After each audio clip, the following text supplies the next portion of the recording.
Halo semuanya, perkenalkan saya Helena Sonyareswara dengan akhiran NIM 687 dari kelas EMC mata kuliah Public Speaking.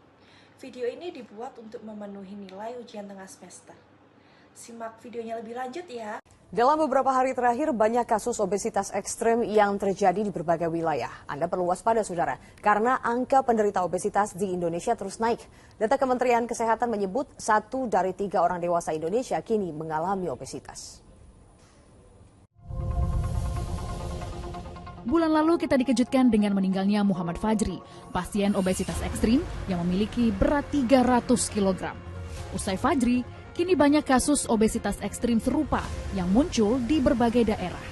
Berat badan ekstrim yang lebih dari 200 kg membuat pasien obesitas ekstrim sulit melakukan aktivitas normal. Kementerian Kesehatan khawatir dengan meningkatnya angka penderita obesitas. Data Kemenkes menyebut kini 1 dari 3 orang dewasa di Indonesia pengidap obesitas.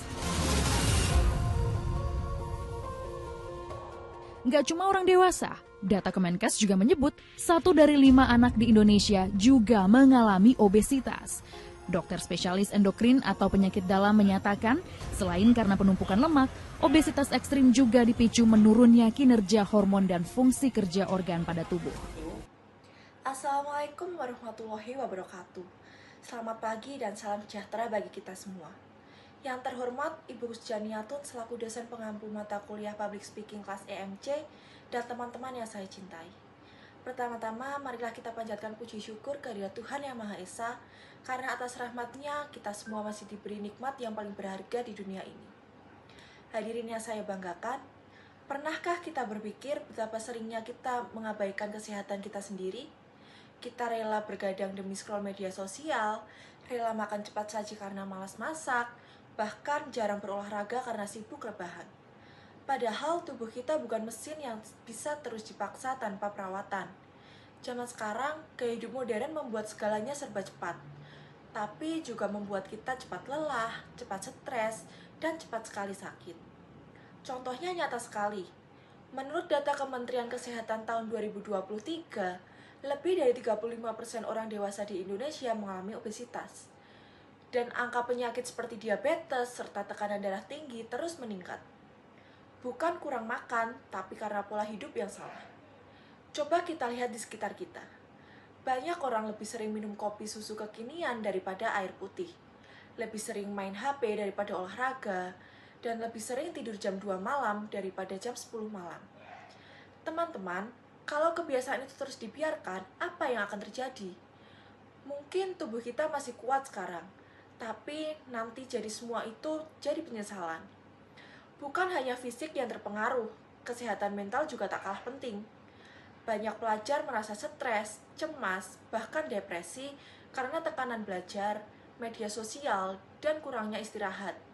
Ini bukti bahwa kesehatan bukan hanya soal badan, tetapi juga soal hati dan pikiran. Teman-teman yang saya banggakan, menjaga kesehatan tidak harus mahal, tapi butuh kemauan dan kesehatan yang baik. Mulailah dari hal kecil, contohnya seperti minum air putih cukup setiap hari, bergerak atau olahraga minimal 30 menit, tidur cukup, dan batasi waktu bermain gadget. Dan yang paling penting, nikmat hidup dengan cara sehat.